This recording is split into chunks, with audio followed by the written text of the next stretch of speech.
কোন মারণ রোগে ধরলো আমায় জানি না গো, বাঁচবো না মরবো সেটাও জানি না।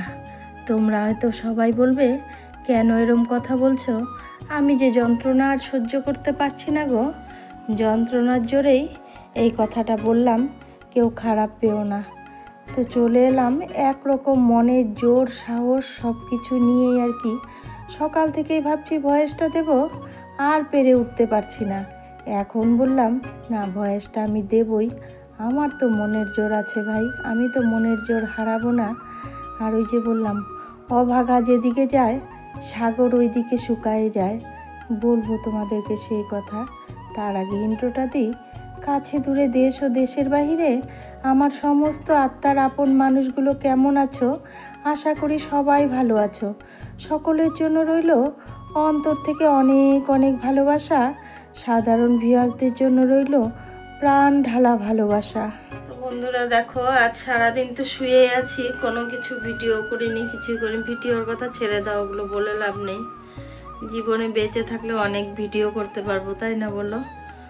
তো আজ এতটাই ব্যথা করছে পেছনটা, মানে এতখানি জায়গা না মানে ফুলে গেছে, আর খুব লঙ্কা বাটার মতো জ্বালা পোড়া করছে। তো তোমাদেরকে তো এর আগের ভিডিওটাতে বলেছি ডক্টর দেখাতে যাব। তো এটা কিন্তু সেদিনই সন্ধেবেলায় ভিডিওটা করছি, যেদিন ভিডিওটা দেখেছো তোমরা। তো কাল তো যাব ডক্টর দেখাতে, কাল শনিবার, দেখা যাক কি হয়।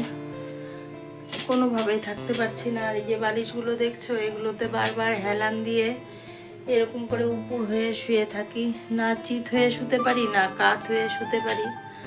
তো এভাবেই চলছে। আর দুপুরবেলা না জানো কিছু খাইনি, খেতে ইচ্ছে করছে না, কেন বলো তো? পুরা বমির ভাব আসে, মনে হচ্ছে এই বমি হয়ে যাবে এরকম লাগে আর কি।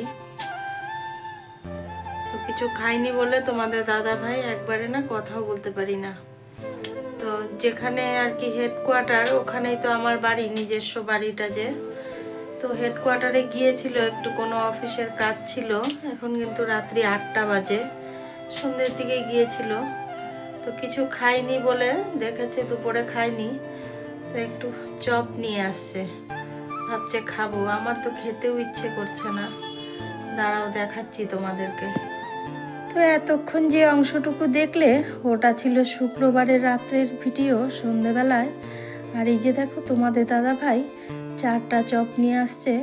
একজন সুস্থ মানুষই কিন্তু 4টা চপ খেতে পারে না, আমি তো অসুস্থ, আর আমার তো ঘরে খাবার কেউ নেই জানোই।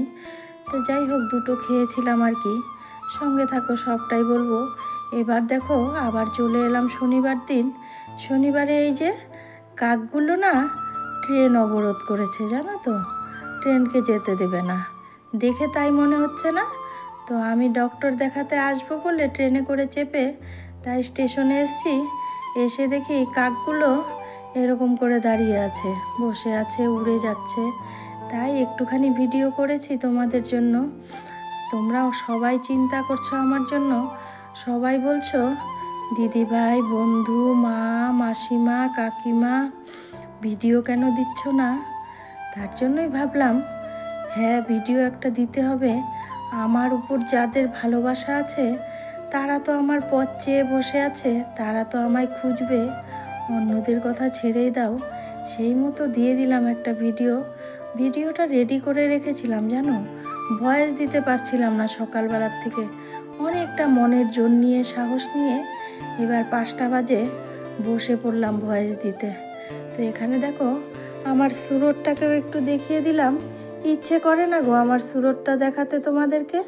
তোমরা যে সবাই বড্ড ভালোবাসো আমাকে, তোমরা যে বলো দিদি ভাই তুমি শুকিয়ে গেছো, ভালো লাগছে না দেখে, তার জন্য না ইচ্ছে করে না। এই যে তোমাদেরকে বললাম, অভাগা যেদিকে যায় সাগর শুকায়ে যায়। এই দেখো একটা মাসিকে দেখতে পাচ্ছ বয়স্ক, ট্রেনে উঠেই দেখি মাসিটা কাঁদছে। আমি উঠে বললাম, মাসি কাঁদছো কেন? বলল, জানো আমি শিলিগুড়ির থেকে গাড়িতে উঠেছি, ট্রেনে উঠে না ঘুমিয়ে পড়েছি, আমার মোবাইলটা, টাকার ব্যাগটা চোরে নিয়ে চলে গেছে। কতটা দুঃখ লাগে বলো তো? 1500 টাকা ছিল। তা আমি বললাম, মাসি ওটা তোমার ভাগ্যে ছিল না, ছেড়ে দাও। বলল মোবাইলটা চলে গেছে, ছেলে আমাকে বকবে। তো বললাম থাক, দুটো বকা খেয়ে নিও। তো মাসিটাকে গাড়ি ভাড়া বাবদ আমি আমার সাধ্য মতো একটুখানি সাহায্য করেছি।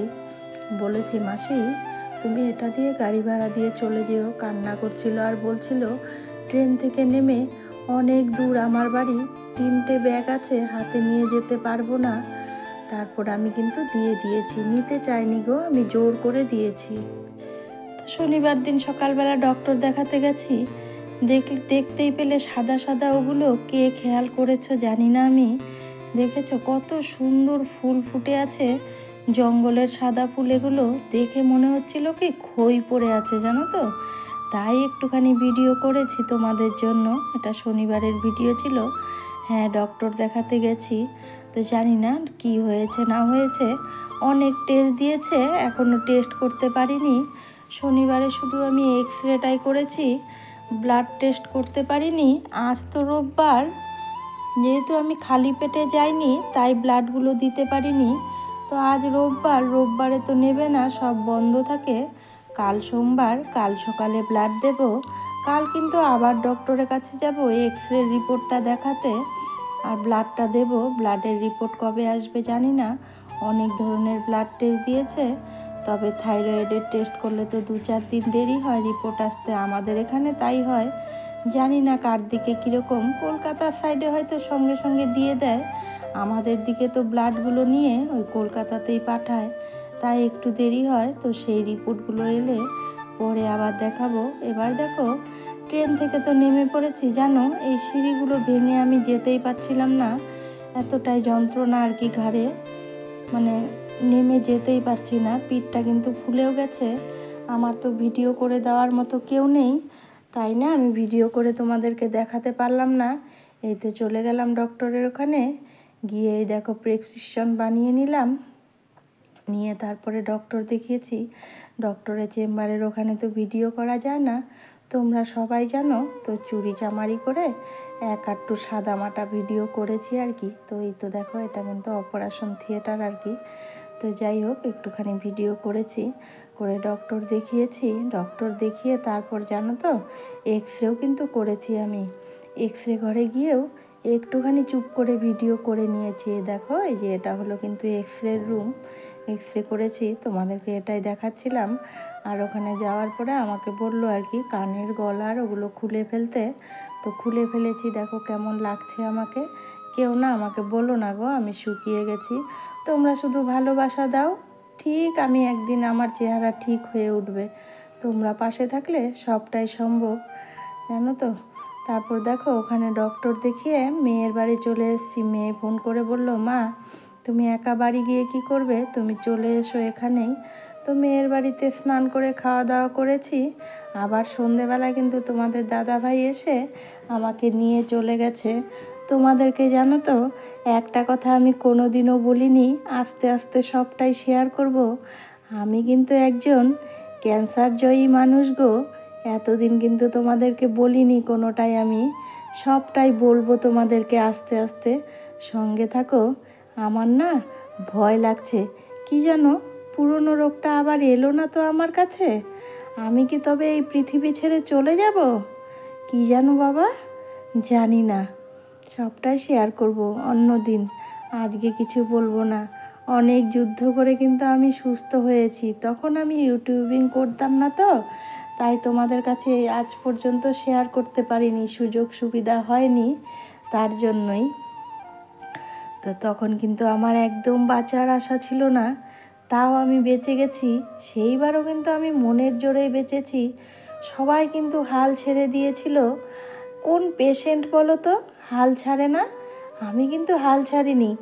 আমি বাড়ির সবাইকে বলেছি আমি সুস্থ হব, আমার কিছু হয়নি, আমি তোমাদের মাঝে বেঁচে থাকব, দেখো। তো এক মনে এক প্রাণে নিষ্ঠার সাথে শুধু ঈশ্বরকে ডেকেছি, ঈশ্বর কিন্তু ঠিক বাঁচিয়ে দিয়েছে আমাকে। তো জানি না এবার আমার কি হবে, রিপোর্টগুলো আসুক। জানি না ডক্টর কি টেস্ট করতে দিয়েছে, অনেক ধরনের ব্লাড টেস্ট দিয়েছে। কাল তো যাব আবার ব্লাড টেস্ট করতে। তো এই তো দেখো, তোমাদেরকে যে বললাম তোমাদের দাদা ভাই নিতে এসছে, তো এই তো চলে গেছি। রাতে গিয়ে একটু আলু ভাতে করেছি আমার জন্য, তোমাদের দাদা ভাইয়ের জন্য রুটি করেছি, আর আমার মেয়ে তরকারি রান্না করে দিয়ে দিয়েছিল ওর বাবার জন্য। তো মেয়ে রান্না করতে পারে, ওর বাবা কীরকম খাবার পায় খায় আর কি ওরকম, তো ওরকম করে দিয়েছিল, ওটা দিয়ে খেয়েছে। আর আমি কিন্তু আলু ভাতে দিয়ে খেয়ে নিয়েছি আর কি।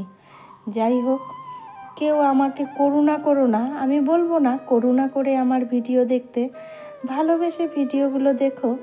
জানি না কি হয়েছে, বাঁচবো না মরবো সেটাও জানি না। এবার দেখো আমি রাতে কিভাবে শুয়ে থাকি, আমার সারা রাত এভাবে কাটে। ভালো করে দেখো, মশারি কিন্তু টানানো। যাই হোক, এতক্ষণ ধরে ধৈর্য সহকারে যে বা যারা ভিডিওটা দেখছো, সকলের জন্য রইল অন্তর থেকে অনেক অনেক ভালোবাসা। সবাই ভালো থেকো, সবাই সুস্থ থেকো। কাল ডক্টরের কাছে যাই, কি বলে পরের ভিডিওতে জানাবো। আজ এখান থেকে আসি আমি।